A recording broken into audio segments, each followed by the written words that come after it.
Un gérant, trois questions avec Sébastien Lemonnier, donc gérant de Mansartis Europe. Alors on va parler donc de ce fonds.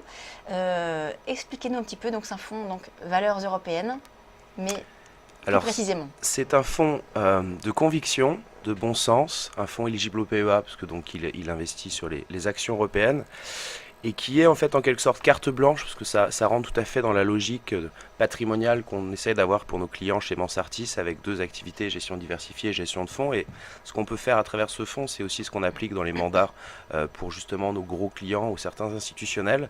C'est une gestion qui doit être pérenne dans le temps, donc on n'est pas là pour faire que à certains moments des bonnes performances. On est là pour délivrer la performance à moyen long terme et puis essayer d'avoir une gestion du risque relativement raisonnable, d'où une diversification du portefeuille, c'est-à-dire qu'on allie conviction et diversification. J'ai à peu près 40-45 lignes en portefeuille aujourd'hui, mais j'ai mon top 10 de valeurs qui fait quand même un vrai poids, qui fait aujourd'hui un peu plus de 35% du portefeuille.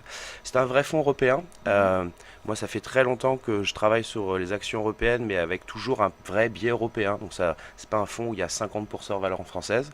Et puis, comme justement on veut profiter de toutes les opportunités, on investit sur tout type de market cap, donc de capitalisation boursière, puisqu'on estime qu'il n'y a pas que dans les grandes capis qu'il y a des belles valeurs ou quand de les petites valeurs.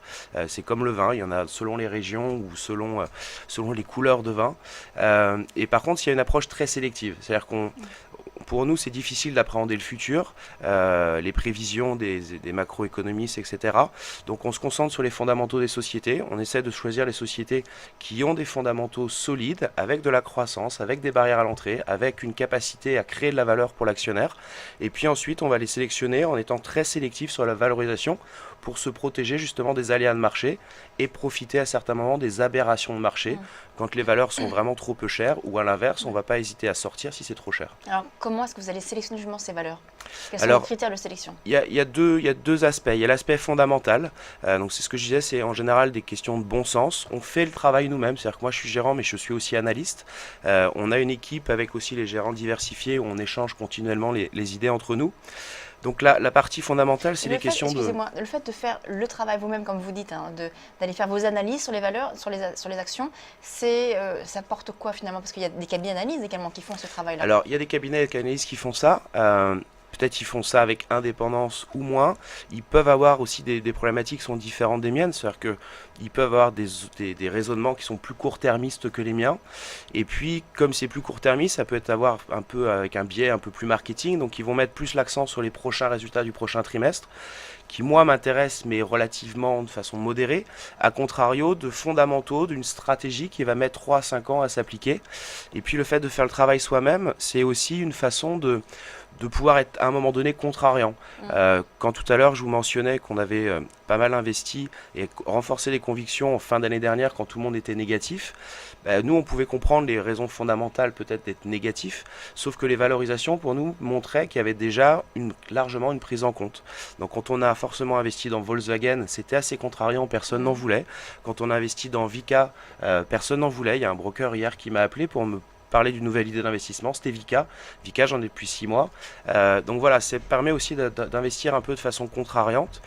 Et puis, ça permet de mieux gérer le risque. Donc, dans l'autre partie, il y a l'aspect valorisation. Peut-être on parlera du secteur pétrolier. Moi, j'ai aucun avis sur où va aller le cours du pétrole dans les prochains trimestres. Je faisais pas partie de ceux qui vous parlaient de 120, 150 dollars et qui maintenant, aujourd'hui, vous parlent de 40 dollars. J'ai pas la prétention de pouvoir savoir ça. Sauf que quand je vois qu'un Royal Dutch Shell, après la baisse, offre un dividende qui semble sécurisé aux alentours de 6%, c'est un niveau qui est historique, donc attractif, donc j'ai éventuellement envie d'y aller, et aujourd'hui c'est une grosse conviction dans le fond. Quand je regarde un acteur comme Technip, qui certes va avoir un flux de mauvaises nouvelles encore sur les peut-être 1-2 prochaines années, même si son carnet d'ordre est bien rempli et qu'a priori il est sécurisé, il y a quelques temps on se payait 0,6 fois les capitaux employés. C'est-à-dire quand j'utilise ce ratio, ça me permet de voir quelle est la valeur à la case de la société. Si demain j'ai liquide, combien je rachète l'ensemble de la société. On était à 0,6 fois.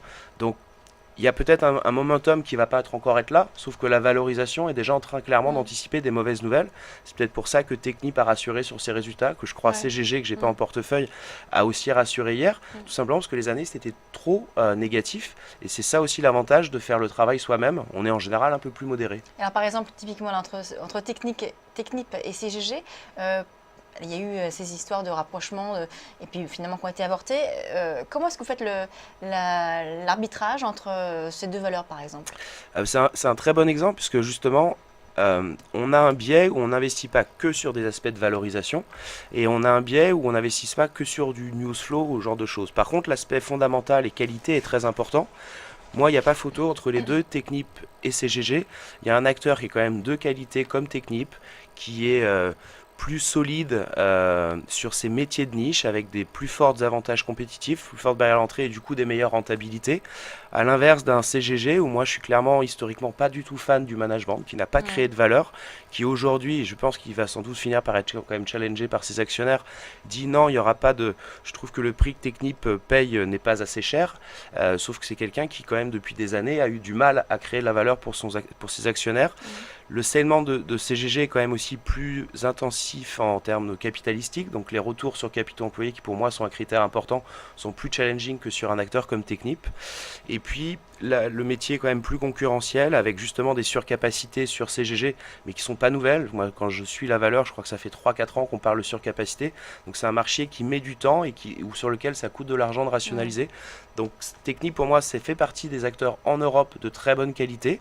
Aux États-Unis on peut avoir un acteur comme Schlumberger et donc je favorise sur des questions de bon sens finalement un acteur comme Technip et puis je surveille sa valorisation. Donc on en a aujourd'hui un peu en portefeuille mais c'est une position qui sans doute aura vocation à monter dans le temps au fur et à mesure qu'on aura peut-être une meilleure visibilité et selon aussi bien sûr l'évolution du cours de bourse. Si de nouveau il y a des aberrations sur le titre, on en profitera pour se renforcer. Donc vous avez parlé donc de ces valeurs, de Volkswagen, de Vicat, aujourd'hui, également Technip. Aujourd'hui, votre principale position sur le fonds de Manzartis Europe, c'est quelles Alors sont ça les change un principales peu lignes? parce qu'on a en fait on a à peu près 4-5 lignes qui sont aux alentours de 4%. Ce que je vous disais, on essaye d'avoir quand même des vraies convictions sur nos principales valeurs. Donc le top 3, donc ça varie, c'est Morgan Advanced Materials qui est une société anglaise, Vicat, société française de ciment, et puis Volkswagen dans l'automobile. Voilà l'exemple de Morgan Advanced Materials, ça montre qu'on sait justement aller dénicher des valeurs un peu sortir des sentiers battus. Les investisseurs connaissent pas forcément bien cette société, qui est une société anglaise qui fait peur à beaucoup d'investisseurs. Moi je travaille sur l'Europe depuis plus de 10 ans, mais notamment sur les valeurs anglaises. Cette société était plus connue avant sur le nom de Morgan Crucible, c'était un peu incomparable de Carbone Lorraine en France. Aujourd'hui ça ressemble plus à une des divisions de haute technologie au sein de Saint-Gobain, et c'est surtout une société qui s'est totalement transformée. Les investisseurs n'ont pas forcément encore bien ça en tête. Historiquement, c'est des marges de 8%, donc c'est un acteur qui transforme du carbone et du céramique sur des applications de tous les jours, dans l'industrie, dans l'automobile, l'aéronautique, etc. Et qui a justement, avec un nouveau management depuis 3-4 ans, rechangé son portefeuille pour appliquer ce que, par exemple, Imerys a pu faire il y a quelques années, de se concentrer sur des niches à forte valeur ajoutée, moins de concurrents, du pricing power. Donc même dans un environnement un peu déflationniste, ils sont capables d'augmenter les prix. Et puis des marges qui sont plutôt aux alentours de 14-15%. Et ça, aujourd'hui, c'est pas encore pris en compte les investisseurs qui ont encore l'ancienne histoire en tête. C'est ce que j'aime bien. Merci Sébastien Lemonnier. On sent l'analyste en effet qui connaît bien les valeurs, donc derrière également le gérant. Donc c'était donc le fonds Manzartis Europe. On marque une pause et on se retrouve tout de suite pour le débat de Direct Gestion.